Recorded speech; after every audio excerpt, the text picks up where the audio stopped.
판사는 좌파일 수 없다는 문영배와 내란 세력의 망동. 김호경의 안티테제. 조선일보보다 더 극단적인 월간조선은 이명박 정권 시절인 지난 2009년 9월호에 정밀분석 법원 내 판사 모임 우리법연구회 라는 장문의 기획기사를 실은 적이 있다. 매체의 성격대로 우리법연구회가 좌편향 판사들의 사조직 아니냐는 의심을 깔고 모임 구성원의 명단과 성향 등을 집중 해부한 보도였는데, 당시 우리법연구회 회장이던 문영배 부산지법 부장판사와의 인터뷰도 담고 있다. 나는 한나라당 후보를 찍었던 사람이라며 월간조선 기자의 추궁성 질문과 몰아가기를 조목조목 반박하는 문 판사의 단호한 언설은 현재 국민의힘과 극우 진영의 문영배 죽이기가 얼마나 모략으로 가득한지와 관련해 여러 시사점을 준다. 주요 대목을 소개하면 다음과 같다. 우리법연구회를 정의한다면 학술 연구단체입니다. 우리 판사들이 헌법에 대해 연구가 부족합니다. 헌법을 정확히 이해하기 위해 헌법을 연구하자는 것이죠. 남들이 별로 연구하지 않는 부분에 대해 판사가 꼭 알아야 할 주제에 대해 연구하고 토론합니다. 예를 들면 어떤 게 있을까요? 지난번에 난민에 대해 논의했습니다. 법원 내에 이런 내용의 논문이 거의 없더군요. 통일 이후에 사법부가 어떻게 해야 할지도 연구 대상입니다. 남북이 하나가 되면 양쪽의 법제가 서로 달라 복잡한 문제가 전개될 겁니다. 이런 문제들을 사전에 대비하고 준비하는 것이죠. 독일 통일 사례를 보고 우리가 원용할 수 있는 부분도 공부하고 있습니다. 일부에서는 우리법연구회를 두고 법원 내 사조직이라는 평가가 있습니다. 그 부분에 대해 동의하지 않습니다. 헌법을 잘 봐야 합니다. 우리 헌법은 잘 돼 있어요. 그런데 헌법에 대해 판사들이 연구를 잘 안 해요. 예를 들어 경제와 관련해 공공성의 기초에 일정 부분을 제한하도록 돼 있어요. 복지 제도도 마찬가지고요. 아무튼 그런 부분을 연구하는 겁니다. 우리 모임을 좌파라고 한다면 우리 헌법을 좌파라고 하는 것과 같습니다. 회원으로 있는 일부 판사의 판결 내용을 보고 우리법연구회 전체를 좌파 성향이라고 부르는 경우도 있는 것 같습니다. 박시환 대법관이 송두율 사건에서 내놓은 의견이 사례가 될 수 있겠군요. 전임 이회창 대법관이 낸 소수 의견을 본 적이 있습니까? 박시환 대법관과 이회창 대법관의 의견이 다르다고 보지 않습니다. 원정화 간첩 사건의 경우도 마찬가지입니다. 간첩 혐의로 구속된 그의 계부에 대해 재판을 맡았던 신모 신용석 부장판사가 무죄를 선고했습니다. 그 부장판사가 좌파입니까? 저는 어떤 판결을 가지고 좌파적이라고 하는지 알 수 없습니다. 또 이정열 판사의 양심적 병역 거부에 대해 좌파라고 하던데, 양심적 병역 거부에 대해 연구해봐야 하는 것 아닙니까? 종교적 신념의 기초에 병역을 거부하는 것을 허용하는 입법례와 허용하지 않는 입법 사례를 따져봐야지요. 가령 독일의 경우 인정하고 있는데 그런 것을 먼저 정의하고 좌파냐, 우파냐를 따져봐야 합니다. 그렇다면 우리법연구회 회원들의 이념적 성향이 진보적이라는 견해에는 동의합니까? 그것도 동의하지 않습니다. 진보라는 개념이 좌파와 구별되지 않고 사용되고 있어요. 저는 한나라당 후보를 찍었던 사람입니다. 제가 이 모임의 회장입니다. 우리 모임의 회원 성향은 다양합니다. 우리법연구회가 일부 판사들의 사모임은 맞습니까? 법원 내 민사 판례 연구회라는 게 있는데 그게 사조직입니까? 법원 내에는 이런 단체들이 많습니다. 민사 판례 연구회는 판사와 교수들이 모인 학술 연구단체입니다. 대법원, 법원 행정처에 가장 많은 인재를 배출하는 곳이 바로 민사 판례 연구회입니다. 대법원장도 민사 판례 연구회 출신입니다. 그 단체가 사조직이라면 모르겠지만 사모임의 정의가 판사들의 친목 도모를 위한 단체라면 우리 법연구회는 사모임이 아닙니다. 우리 법연구회는 학술 연구단체입니다. 개인 블로그에 올린 글을 보니 우리법연구회의 박시환 정신, 한기택 정신을 강조하고 있던데 구체적으로 어떤 의미입니까? 박시환 대법관은 우리 법연구회의 이름을 만든 분입니다. 외국 법만 연구하지 말고 우리 법 좀 연구하자. 외국의 금가옥조 같은 이론만 소개하지 말고 좀 떨어지지만 우리의 법을 우리 실정에 맞게 해석하자는 취지입니다. 그의 정신을 본받자는 뜻에서 박시환 정신을 강조한 겁니다. 고인이 되신 한기택 부장판사의 좌우명은 목숨 걸고 재판하자입니다.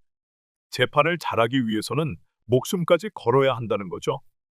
재판을 잘하기 위해 연구하는 것이 우리법연구회의 목적입니다.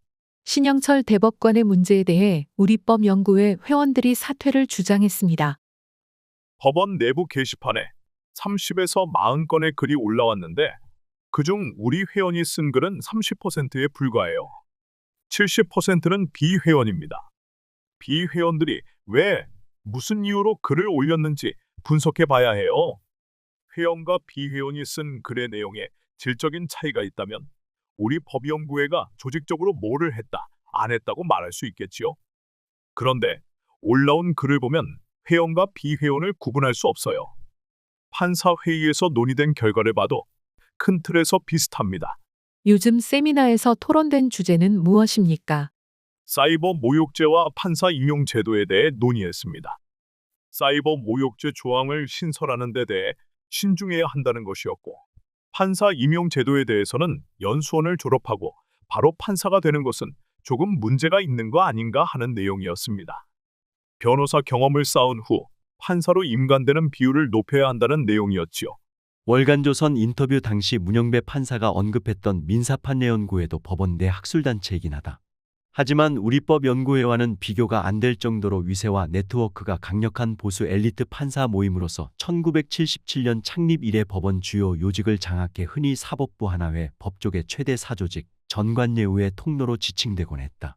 이용훈 대법원장도 민사판례연구회 회원이었고 양창수 대법관은 이 모임 회장이었으며 박근혜 정권 시절 양승태 대법원장도 민사판례연구회 출신이었다. 그러나 수구보수 진영은 민사판례연구회 소속 판사들 성향에 대해서는 일절 문제 삼지 않고 우리법연구회 또는 국제인권법연구회를 대상으로만 마녀사냥을 일삼아왔다. 이들 단체의 어떤 활동이 심각한 폐해라는 아무런 실체적 근거도 없었다. 이명박 정권 때 촛불집회 재판에 부당하게 개입해 특정 재판부에 몰아주기 배당을 했던 신영철 서울중앙지법원장이 대법관이 되자 우리법연구회 소속 판사 일부가 사퇴를 주장했다고 하지만 해당 사안은 전국 17개 법원 500여 명에 달하는 법관들이 연쇄 판사회의를 통해 들고 일어났을 만큼 역대 최대 규모의 사법 파동이었다. 그럼에도 조선일보 및 월간조선 같은 수구 매체들은 신 대법관을 싸고 돌며 다수 판사의 행동을 싸잡아 좌파 인민재판식 집단 몰매 사법부 파괴 공작이라고 맹비난했다. 우리법연구회에서 핵심적인 역할을 했던 한법조인 또한 월간조선 인터뷰에서 우리법연구회의 성격에 대해 재판을 잘하는 방법을 같이 모색해보는 모임이라고 전했다. 기자가 우리법연구회가 시간이 지나면서 점차 좌파 성향으로 바뀌고 있다는 견해가 있다고 유도성 질문을 하자 이 법조인은 이렇게 답했다. 판사 집단은 굉장히 보수적이며 좌우를 따진다면 우파 집단입니다. 우파와 중도 우파만 있지요. 우리법연구회는 판사 집단 내에서 약간 진보 성향을 보여 왼쪽에 서 있는 것처럼 보이지만 사회 전체로 볼 때는 중간에서 오른쪽에 있는 분들입니다. 중도 우파라고 보는 것이 맞습니다. 우리법연구회를 좌파 집단이라고 딱지를 붙이는 것은 부정확하다고 봅니다. 판사들이 기본적으로 사회 평균보다 훨씬 보수적이며 우파 집단이라는 설명은 김두식 경북대 법학전문대학원 교수가 저서 불멸의 신성가족에서 묘사했던 내용과 일맥상통한다. 법원에서 여러 필터링을 거친 분들이어서 보수적인 분들이 많을 수밖에 없다는 이야기입니다. 고등법원 부장판사들은 바늘구멍을 뚫고 들어온 사람들인데 원래 보수적인 법원에서 그 바늘구멍을 뚫었다는 것 자체가 이미 보수적인 사람임을 의미한다는 것이지요. 문영배 판사는 우리법연구회가 학술단체로서 외국법만 연구하지 말고 우리법 좀 연구하자는 취지 아래 헌법을 기둥 삼아 재판을 잘하기 위한 연구를 목적으로 하고 있으며 심지어 자신이 대선 때 한나라당 후보를 찍었던 사실까지 밝혔다. 우리법연구회는 이념을 놓고 얘기하지 않는다. 결론적으로 모든 토론의 출발점은 판사라는 점이다. 우리의 세미나에 직접 참여해 본다면 우리에 대한 시각이 잘못됐다는 걸 알 수 있을 것이다 라고도 덧붙였다. 그러나 그 뒤에도 맹목적인 낙인 찍기는 계속됐다. 그는 부산지법 행정이부 부장판사를 맡고 있던 2010년 12월 환경단체를 비롯한 진보 진영 시민사회에 간절했던 바람과는 달리 이명박 정부의 4대강 사업과 관련한 낙동강 살리기 하천공사 시행계획이 적법하다는 판결을 내렸다. 낙동강 살리기 사업이 홍수 예방과 수자원 확보라는 사업 목적의 정당성이 인정되고 이를 위한 사업수단의 유용성이 인정된다면서 원고 1819명이 참여한 국민소송단의 청구를 모두 기각한 것이다. 그때도 문 판사는 사실과 법률, 결론이라는 프로세스를 따를 뿐이라며 정해진 법에 따라 판결하는 것이고 그에 대한 평가를 받으면 된다고 담담하게 말했다. 그러면서 본의 아니게 좌파라는 딱지가 붙었는데 판사는 기본적으로 우파지 좌파가 될 수 없는 것이라고 강조했다. 문 판사는 2019년 4월 헌법재판관 후보자로 지명돼 국회 법제사법위원회 인사청문회 자리에 섰다. 그는 문재인 정부의 고위공직 후보자 인사검증 7대 기준을 모두 통과한 최초 사례였고 특히 국회에 제출한 재산 공개 내역은 총액이 6억 7천만 원에 불과했다. 그나마 붙인 재산인 2억 7천여만 원을 제외하면 문 판사 부부의 재산은 부산 양정동 소재 아파트를 포함해 4억 원이 채 되지 않았다. 기존 헌법재판관들 재산 평균은 20억 원대였다. 인사청문회에서 민주당 백혜련 의원이 헌법재판관이 되면 가장 적은 재산을 가진 재판관이 되겠다. 27년간 법관을 했는데 너무 과소한 거 아닌가? 라고 의아해하자 그는 도리어 반성의 뜻을 나타냈다. 제가 결혼할 때 다짐한 게 있습니다. 평균인의 삶에서 벗어나지 않아야 되겠다 생각했습니다. 최근 통계를 봤는데 가구당 평균 재산이 한 3억 원 남짓되는 걸로 알고 있습니다. 제 재산은 한 4억 조금 못 되는데요. 그건 아버님 재산이 포함된 것이고요. 제 재산은 4억이 안 됩니다. 평균 재산을 좀 넘어선 것 같아서 제가 좀 반성하고 있습니다. 이에 백 의원은 기가 찬 듯 멋쩍게 웃으며 청문회를 하는 저희들이 오히려 좀 죄송한 느낌이라고 했고 뒤이어 박지원 의원도 질의를 하면서 거듭 후보자의 도덕성에 대해 존경을 표한다고 했다. 문 판사는 부끄럽다고 고개를 숙였다. 그는 전관예우를 비판하면서 퇴임 후 영리 목적의 변호사 개업은 하지 않겠다고도 다짐했으며 공직자의 가장 중요한 덕목을 묻는 질문에는 겸손함을 꼽았다. 도덕성 문제를 꼬투리 잡을 게 없자 당시 야당인 자유한국당 의원들은 또 이념 성향을 물고 늘어졌다. 이에 문 판사는 모두 발언과 답변 등을 통해 다음과 같이 밝혔다. 스스로 나태와 독선에 빠지는 것을 경계하기 위해 부산 판례연구회나 우리 법연구회 등의 학술 단체에 가입했을 뿐 결코 정치적 이념을 추구해 단체에 가입한 적은 없습니다. 1996년 가입 당시 편향적이라는 말은 들어본 적이 없습니다. 직전 회장이 사법연수원 17기였는데 18기 중에서 회장을 할 사람이 없다고 해서 여러 번 제의를 받고 맡게 된 것입니다. 회장 재임 시절 회원들의 반대에도 불구하고 회원 명단을 공개했을 뿐만 아니라 논문을 내고 공개 세미나를 개최하는 등 학술단체 성격을 강화하기 위해 노력했습니다. 저는 법관으로 재직하는 기간 헌법과 법률에 의하여 그 양심에 따라 독립하여 심판하였다. 그렇게 감히 자부합니다. 오로지 증거에 의해서 사실을 인정하고 헌법과 법률이 정한 바에 따라 법리를 도출한 다음 당의 사건에 적용하였을 뿐 그 외의 것은 어떤 것도 고려하지 않았습니다. 이제까지 편향됐다는 지적을 받은 판결은 없었습니다. 앞으로도 임명권자를 포함한 사회의 모든 세력으로부터 독립된 상태에서 공정한 재판을 하는 데 저의 모든 것을 바칠 각오가 되어 있다는 점은 이 자리를 빌려 명확히 말씀드리고 싶습니다. 실제로 문영배 판사가 법관은 헌법과 법률에 의하여 그 양심에 따라 독립하여 심판한다고 명시한 헌법 제103조를 벗어나 진보 좌파 진영에 유리한 판결만 내렸다고 볼 수는 없다. 그런 식의 규정은 악의적이거나 무지한 허수아비 공격의 오류일 뿐이다. 앞서 거론한 대로 이명박 정부의 4대강 사업과 관련해 진보 좌파 진영을 낙담케 했던 그는 인사청문회 때도 동성결혼에 반대한다. 군대 내 동성애 처벌은 합헌이다라는 견해를 드러냈다. 종교인 과세에 대해서는 소득이 있는 곳에 과세가 돼야 하지만 종교활동은 보장돼야 한다며 뚜렷한 입장을 밝히지 않았다. 게다가 통합진보당 해산 결정이 잘못됐다고 생각하지 않는다고 단언했고 이석기 전 통합진보당 의원에 대한 사면은 자제돼야 한다고 사실상 반대했으며 천안함 폭침에 대해서도 북한의 소행이라는 정부 발표를 신뢰한다고 확언했다. 오히려 보수 우파 진영이 쌍수를 들고 환영할 입장 개진이었다. 헌법재판관이 돼서도 그는 여러 헌법소원과 탄핵심판 사건에서 진보 좌파와 민주당 편을 들기는커녕 보수 우파와 윤석열 정권이 쾌재를 부를 의견을 여러 차례 표명했다. 문재인 정부가 2019년 투기지역과 투기과열지구 4시가 15억 원 초과 아파트에 대한 주택담보대출을 금지시켰던 12.16 부동산 대책을 두고 헌법재판소는 주택시장 안정화를 도모하기 위한 목적의 정당성이 인정된다며 합헌 결정을 내렸지만 문영배 재판관은 과잉금 지원칙 위반을 들어 반대 의견을 냈다.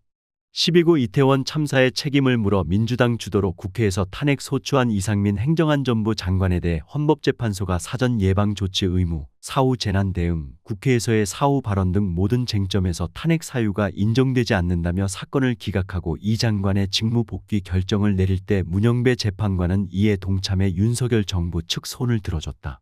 야권이 강력 반발했음은 물론이고 이태원 참사 유가족들은 대한민국이 무정부 상태임을 공식적으로 확인시켜준 결정이라며 절망 속에 울부짖었다. 역시 민주당 주도로 국회가 의결한 이정섭 검사 탄핵 소추 사건에서도 문 재판관은 진보 진영의 기대와는 반대로 갔다. 이 검사가 처남에 대한 경찰의 마약 수사를 무마해주고 서울 강남구 도곡동 거주지에서 딸의 진학을 이유로 인근 아파트로 위장 전입을 했으며 남의 전과 기록을 무단으로 조회하고 호화 리조트에서 재벌기업 임원으로부터 각종 접대를 받는가 하면 선후배 검사들에게 골프장 편의를 봐주는 등 숱한 비위를 저지른 구체적 사실과 정황이 제기됐는데도 파면할 사안은 아니라고 본 것이다. 국회는 이 검사가 과거 김학의 전 법무부 차관의 뇌물죄 형사재판에서 증인신문 전 증인 최모 씨를 면담해 무죄 선고에 빌미를 줬으므로 국가공무원법, 검찰청법 등을 위반했다고 탄핵소추 사유에 포함시켰지만 문 재판관은 이 검사가 국가공무원법상 성실 의무와 헌법상 공익 실현 의무를 위반한 것은 맞지만 사전 면담이 파면할 정도의 행위는 아니다라는 별개 의견을 내는데 그쳤다. 이처럼 문 재판관의 판단은 도식적으로 진보 좌파라는 틀로 규정짓기 힘들고 헌법과 법률에 의하여 그 양심에 따라 독립하여 심판한다는 법관의 직무상 의무에 충실하지 않았다고 볼 여지도 없다. 그래서 내란 사태 이전까지는 문 재판관이 특별히 윤석열 정권의 표적으로 부각되는 일은 없었다. 더군다나 민주당 이재명 대표와의 친분 때문에 불공정한 판결을 내린다는 따위의 흑색선전이 횡행하지도 않았고 여론에 먹힐 리도 없었다. 일례로 이재명 대표가 경기도지사로 재임하던 시절 벌어진 경기도와 남양주시에 첨예했던 권한쟁의 심판 사건에서 문 재판관은 경기도가 남양주시 권한을 침해했다고 인정해 이 대표를 정치적으로 큰 낭패에 빠뜨린 바 있다. 경기도는 남양주시가 재난지원금을 지역화폐로 지급하지 않자 2021년 4월 종합감사를 위한 자치사무 자료 제출을 요구했고 이에 조광한 남양주시장은 지방자치 권한 침해라며 권한쟁의 심판을 청구했는데 2022년 8월 헌재 결정 때 문 재판관이 결과적으로 조 시장 주장을 지지하면서 5대4로 희비가 엇갈린 것이다. 헌재 측이 최근 환기한 대로 문 재판관이 개인적 사정에 의해 헌법재판 심리에 영향을 받을 사실이 결코 없음을 입증하는 사례다. 문 재판관은 이종석 헌법재판소장이 2024년 10월 퇴임하면서 공석이 된 소장의 직무를 대행하는 중이다. 헌법재판소의 윤석열 대통령 탄핵 심판 심리가 본격화하자 내란 수괴와 그 잔당 세력의 헌재 흔들기는 최우선적으로 문영배 죽이기에 집중되고 있다. 여론 선동 및 헌재 내부 갈라치기를 겨냥해 가히 총공세를 벌이는 양상이다.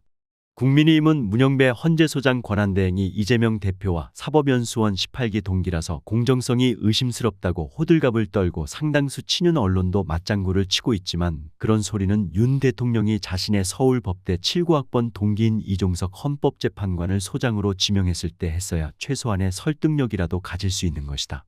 자유한국당 추천으로 헌재에 입성해 윤 대통령이 임명한 이종석 소장이 낙태죄에 대한 시대착 오적 합헌 의견 제시와 안동환 검사 탄핵 기각 등 시종일관 수구보수적 노선을 견제할 때 국민의힘은 박수를 보냈을 뿐 공정성 문제 같은 건 안중에도 없었다.